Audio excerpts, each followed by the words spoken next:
तो हाय दोस्तों, कैसे हैं आप सब। काफ़ी अच्छा लग रहा है आप सभी को देखकर। 2-3 दिन गैप के बाद मैं आज ये वीडियो शूट कर रहा हूँ। थोड़ा निजी काम में व्यस्त था। जैसे कि मैं प्रीवियस वीडियो में बता चुका था आपको कि मैं थोड़ा निजी काम से व्यस्त रहूँगा। 2-3 दिन वीडियो नहीं शूट कर पाऊंगा, लेकिन मैंने एक वीडियो छोड़ दिया था कि मैं अगला टॉपिक जो भी लेके आऊँगा वो मैं बता दिया था कि मैं सीबीसी के ऊपर वीडियो बनाऊंगा। एक्चुअली सीबीसी टेस्ट क्या होता है। तो आइए समय को बर्बाद ना करके हम डायरेक्ट टॉपिक पर बात करते हैं कि एक्चुअली आज हम लोग समझते हैं कि सीबीसी टेस्ट अक्सर क्या होता है। बहुत सारे डॉक्टर, कहीं भी लोग, बहुत सारे लोग इलाज के लिए कहीं जाते हैं अपने फैमिली के लोगों को लेके या अपने फ्रेंड्स को लेके, तो डॉक्टर एक तुरंत टेस्ट लिखता है, सीबीसी टेस्ट करवा के लाइए। आइए उसको समझते हैं एक्चुअली क्या होता है सीबीसी टेस्ट और इससे क्या क्या बीमारी का पता चलता है। ठीक है, थोड़ा थोड़ा बहुत हल्का फुल्का समझेंगे, ज़्यादा डिटेल्स में नहीं बताऊंगा। तो सबसे पहला मैं आपको बताऊंगा कि सीबीसी टेस्ट का फुल फॉर्म होता है कंप्लीट ब्लड काउंट टेस्ट, इसको बोल सकते हैं, या फिर इसका दूसरा नाम हेमोग्राम के नाम से बहुत लोग इसको जानते हैं। ठीक है, इसके पैरामीटर्स, कई पैरामीटर्स हैं। सबसे पहला मैं आपको बताऊंगा टीएलसी। एक्चुअली इसका पहला पैरामीटर जो होता है टीएलसी टेस्ट। ठीक है, total leukocyte count. Actually total leukocyte count हमारे शरीर में किस तरह का काम करता है इसको समझते हैं। टोटल ल्यूकोसाइट काउंट जो हमारे शरीर में, एक्चुअली इसको आम भाषा में आप बोल सकते हैं कि टोटल ल्यूकोसाइट काउंट यानी टीएलसी काउंट, डब्ल्यूबीसी जो हमारे शरीर का एक तरह का बॉडीगार्ड है। किसी भी तरह की कोई बीमारी आपके शरीर में अगर होगा तो सबसे पहला जो आपके लिए खड़ा होता है उस बीमारी से लड़ने के लिए, तो ये डब्ल्यूबीसी सेल्स जिसको आप बोल सकते हैं, व्हाइट ब्लड सेल जिसको आप जानते हैं, यही आपका सबसे पहला प्रोटेक्टर बनता है। ठीक है, आपको सुरक्षा प्रदान करता है। इसलिए इसको मेडिकल टर्म में बोल सकते हैं कि हमारे शरीर का जो है डिफेंस मैकेनिज्म का काम करता है, यानी अंगरक्षक जिसको आप बोल सकते हैं। ठीक है, किसी भी तरह का कोई बीमारी से आपको बचा, बढ़ने से भी दिक्कत है, घटने से भी दिक्कत है। ठीक है, तो सबसे पहले समझ सकते हैं कि इसका नॉर्मल रेंज क्या है। एक एडल्ट इंसान में, एक जवान इंसान में इसका नॉर्मल रेंज है 4,500 से 11,500 पर क्यूबिक मिलीमीटर रहना चाहिए। ठीक है, यहाँ तक क्लियर है। अब एक साल से 9 साल के बच्चा का जो अगर है उसका जो नॉर्मल रेंज है वो आपका 4,500 से 18,000 के बीच में रहना चाहिए। ठीक है, वहीं अगर बात करेंगे 1 साल से नीचे और 1 दिन का जन्मा हुआ बच्चा का अगर आप देखेंगे तो ये आपका 4,500 से आपका 24,000 के आसपास इसको नॉर्मल में कंसीडर किया जाएगा। ठीक है, इसमें किसी तरह की कंफ्यूजन मत रहिएगा। हर एडल्ट का सीबीसी है। तो हम लोग टोटल काउंट का बात के लिए आप बात करते हैं differential count, TLC, differential leukocyte count इसको बोलते हैं। ठीक है, इससे हमारा बहुत तरह की बीमारी का पता चलता है। इससे मलेरिया का पता लगाते हैं हम लोग, इससे हम इन्फेक्शन या इन्फ्लामेशन किसी भी तरह का इससे पता लगते हैं, इससे हम कैंसर की पता लगता है कि आपकी बॉडी में अगर ब्लड कैंसर है कि क्या है, तो इससे आपका पता लग जाता है। ठीक है, अब इसको डीएलसी को आप कई कैटेगरी में बांटा गया है। इसको मेजरली 2 कैटेगरी में बांटा गया है। एक होता है आपका ग्रेनुलोसाइट यानी, और एक होता है आपका एग्रेनुलोसाइट। ठीक है, यानी ग्रेनुलोसाइट जिसके सेल्स के साइटोप्लाज्म में ग्रेनुल्स प्रेजेंट रहते हैं उसको ग्रेनुलोसाइट बोलते हैं। तो उसके कैटेगरी में 3 सेल्स को रखा गया है। पहला सेल्स है न्यूट्रोफिल्स, इस्नोफिल, बेसोफिल्स। ठीक है, और एग्रेनुलोसाइट यानी जिसके साइटोप्लाज्म में, जिस सेल के साइटोप्लाज्म में ग्रेनुल्स नहीं रहते हैं उसको एग्रेनुलोसाइट बोलते हैं। उसको 2 भागों में बांटा गया है, मोनोसाइट और लिम्फोसाइट। ठीक है, तो आइए आप समझ सकते हैं इसकी कितना कितना रेशियो रहना चाहिए। तो सबसे पहले ग्रेनुलोसाइट की बात करते हैं। ग्रेनुलोसाइट में 3 तरह का आता है, मैंने बताया न्यूट्रोफिल। तो न्यूट्रोफिल की जो संख्या है हमारे शरीर में, ब्लड में, वो रहना चाहिए आपका 40 से 60%। ठीक है, न्यूट्रोफिल।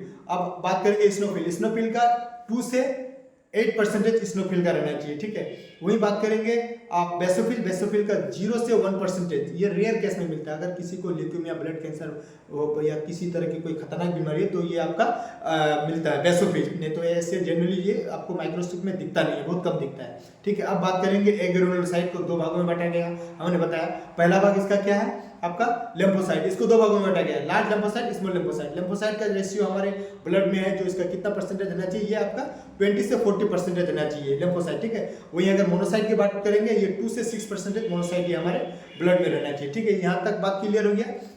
अब समझते हैं कि अगर आपके बॉडी में टोटल ल्यूकोसाइट काउंट बढ़ जाता है तो डॉक्टर एक मेडिकल टर्म देते हैं जिस टर्म को आप लोग याद रखिए, काफी काम आएगा। इस टर्म को बोलते हैं हम लोग ल्यूकोसाइटोसिस। अगर आपका टोटल काउंट बढ़ जाता है तो इसको ल्यूकोसाइटोसिस बोलते हैं। That means increase of leukocyte is called to leukocytosis. ठीक है, अगर आप यहीं आपका टोटल ल्यूकोसाइट घट जाता है तो इसको बोलते हैं leukocytopenia. That means decrease of leukocytosis is called leukocytopenia. यहाँ तक क्लियर हो गया। अब बात करेंगे हम आरबीसी का, actually red blood cell. Red blood cell का भी बेहद अहम भूमिका होता है। रेड ब्लड सेल भी आपका बॉडी में अगर बढ़ जाएगा तो आपका आरबीसी का कंसंट्रेशन बढ़ जाएगा, जिससे आपको बॉडी में प्रॉपर ऑक्सीजन की सप्लाई नहीं हो पाएगी, ठीक है, आपको काफी तरह की दिक्कत आ सकता है। तो इसलिए इसका भी एक नॉर्मल रेंज है कि ये मेल में जो है आपका 4 से 6 मिलियन पर क्यूबिक मिलीमीटर में रहना चाहिए, फीमेल में जो है आपका 4 से 5 मिलियन पर क्यूबिक मिलीमीटर में रहना चाहिए। और अगर रेड ब्लड सेल की भी संख्या बढ़ जाए तो इसको एक डॉक्टर टर्म लिखते हैं जिसको बोलते हैं एरिथ्रोसाइटोसिस, ठीक है, यानी increase of RBC is equal to erythrocytosis. और डिक्रीज अगर घट जाए यानी डिक्रीज ऑफ आरबीसी सेल यानी इज कॉल्ड एरिथ्रोसाइटोपिनिया, ठीक है। अगर घटता तो भी दिक्कत है, बढ़ता है तो भी दिक्कत है। अब आइए बात करते हैं हम लोग तो हीमोग्लोबिन का जो एक परसेंटेज है, जो रेशियो हमारे शरीर में, वो जनरल कितना रहना चाहिए। तो हीमोग्लोबिन मेल में जो है आपका 12 से 16 ग्राम के बीच में रहना चाहिए, ग्राम पर डीएल में, ठीक है। वहीं अगर फीमेल की बात करेंगे 12 से 14 साढ़े 14 ग्राम पर डीएल में रहना चाहिए। वहीं अगर न्यू बॉर्न बेबी की बात करेंगे तो आपका 12 से 18 ग्राम पर डीएल के बीच में रहना चाहिए, ठीक है। यहाँ तक क्लियर हो गया आपका। हीमोग्लोबिन भी आपका शरीर में अगर बढ़ जाएगा, बोलेगा कि मेरा बहुत ज्यादा खून हो गया, किसी का 18 ग्राम 19 ग्राम, तो भी आपको दिक्कत होगा, कई तरह की आपको दिक्कत देगा, ठीक है। इसलिए सबका जो एक नॉर्मल रेंज है उसके बीच रहना बेहद जरूरी है। कुदरत ने जो हमारा बॉडी बनाया है वो बिल्कुल परफेक्ट सोच समझ के बनाया है। इसीलिए सबका बोलता ना, एक कहावत है कि अधिक जरूरत से ज्यादा कोई भी चीज आपके लिए हानिकारक होता है। जो एक नॉर्मल रेंज है उसी में रहना चाहिए, ठीक है। अब बात करेंगे हम इसका जो पास जिसको बोलते हैं थ्रोम्बोसाइट, ठीक है। अगर थ्रोम्बोसाइट दैट मींस इसका कॉमन नेम है प्लेटलेट्स। अगर प्लेटलेट आपका बढ़ जाता है तो भी आपको दिक्कत है, प्लेटलेट घटता तो भी दिक्कत है। प्लेटलेट घटने से आपको जैसे डेंगू की बीमारी होता है, डॉक्टर आपका डेंगू टेस्ट लिख देगा कि आपका प्लेटलेट क्यों लो हो गया, ठीक है। और प्लेटलेट अगर बढ़ जाता है तो आपका उससे भी आपको दिक्कत होगा। तो इसलिए प्लेटलेट को भी अगर बढ़ने की जो प्रक्रिया है, जो बढ़ता है, अगर डॉक्टर इसको एक टर्म देते हैं जिसको बोलते हैं थ्रोम्बोसाइटोसिस, ठीक है। अगर घटता है तो थ्रोम्बोसाइटोपिनिया। ये दोनों टर्म याद रखिएगा, ठीक है। अब आइए समझते हैं कि इसका प्लेटलेट का नॉर्मल रेंज एक्चुअली कितना रहना चाहिए इंसान में। प्लेटलेट का जो नॉर्मल रेंज है वो एडल्ट इंसान में वो 1.5 लाख से 5 लाख के बीच रहना चाहिए, इससे ज्यादा नहीं, ठीक है। 1.5 लाख से अगर नीचे है तो आपको डॉक्टर शक करता है कि कहीं आपको डेंगू तो नहीं है। और आपका 5 लाख से ऊपर है तो आपको भी डॉक्टर शक करता है कि आपका क्लॉटिंग फैक्टर के किसी तरह का कोई इशू तो नहीं है, आपका ऑक्सीजन की सप्लाई आपका कम होने लगेगा, ठीक है, तो आपको दिक्कत होगा। इसलिए जो इसका नॉर्मल रेंज है वो नॉर्मल रेंज के अंदर ही रहना चाहिए। तो ये रहा आपका सीबीसी का पैरामीटर। हमने बात किया आपका सबसे पहले टीएलसी यानी डब्ल्यूबीसी काउंट, फिर बात किया हमने डीएलसी डिफरेंशियल ल्यूकोसाइट काउंट, जिसमें न्यूट्रोफिल, इस्नोफिल, बेसोफिल, लिम्फोसाइट और मोनोसाइट आता है। यहाँ तक क्लियर हो गया। फिर हमने बात किया आपका पेग सेल वॉल्यूम, फिर हमने बात किया आपका हीमोग्लोबिन, फिर हमने बात किया आरबीसी रेड ब्लड सेल, फिर लास्ट में हमने बात किया थ्रोम्बोसाइट यानी प्लेटलेट्स, ठीक है। यहाँ तक क्लियर हो गया। अब समझिए कि सीबीसी टेस्ट जो एक्चुअली डॉक्टर इसलिए इसको लिखते हैं कि अगर किसी भी तरह का कोई आपका बीमारी का अगर जड़ पता करना हो तो डॉक्टर इसको सीबीसी टेस्ट इसीलिए लिखते हैं। मान लीजिए आपको अगर कैंसर है, ल्यूकीमिया ब्लड कैंसर है, तो कैसे डिफाइन करेंगे, डायरेक्ट तो आप कैंसर का जांच नहीं ना करते हैं, तो आपको सीबीसी टेस्ट लिखता है डॉक्टर। सीबीसी टेस्ट में अगर आपका टोटल काउंट की बात करेंगे, अगर आपका टोटल काउंट बढ़ गया 1.5 लाख, 2 लाख, 3 लाख, 4 लाख, तो डॉक्टर इसको शक करते हैं कि may be this patient suffering from leukaemia, okay, हो सकता है ऐसा। डॉक्टर इसको अच्छे तरह से आपको बेटर ट्रीटमेंट के लिए रेफर करते हैं कि जाइए इसका बेटर तरह से डायग्नोस्टिक हो और इसका सही इलाज हो, ठीक है।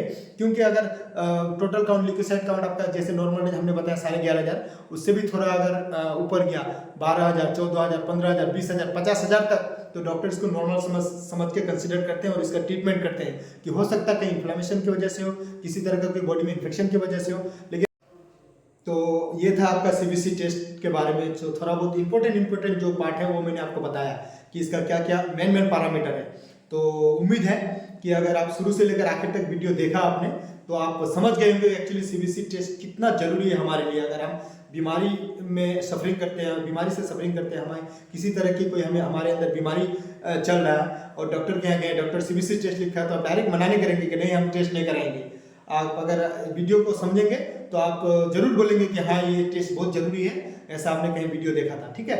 तो अगर आपको अच्छा लगा तो हमारी जो फेसबुक का जो पेज है मेडिकल लेबोरेटरी नॉलेज, इसको आप शेयर कीजिए दोस्तों तक और लाइक कमेंट कीजिए और इसको फुल प्यार दीजिए। और यूट्यूब में भी हमारा जो चैनल है मेडिकल लेबोरेटरी नॉलेज के नाम से, इसको भी आप थोड़ा सा दिल से प्यार दीजिए और सपोर्ट कीजिए ताकि इस तरह का वीडियो मैं आपके लिए लेके आऊँ, खास करके क्योंकि ये बेहद जरूरी है। खास करके सीबीसी टेस्ट जो हमने बताया आपको कि बेहद जरूरी है, खास करके आज के मॉडर्न ईरा में आपको अपना हेल्थ के बारे में आपको आधा डॉक्टर बनना पड़ेगा। आपको अगर इस जमाने में आप थोड़ा सा जीना चाहते हैं तो आपको थोड़ी सी डॉक्टर बनना पड़ेगा। जी हाँ, मैं ये नहीं बोल रहा हूँ कि आप खुद डॉक्टर बन जाइए, आपको जानकारी रखना बेहद जरूरी है। और खास करके जो पढ़ाई लिखाई करते बच्चे, उनके लिए ये वीडियो बहुत जरूरी रहेगा खास करके।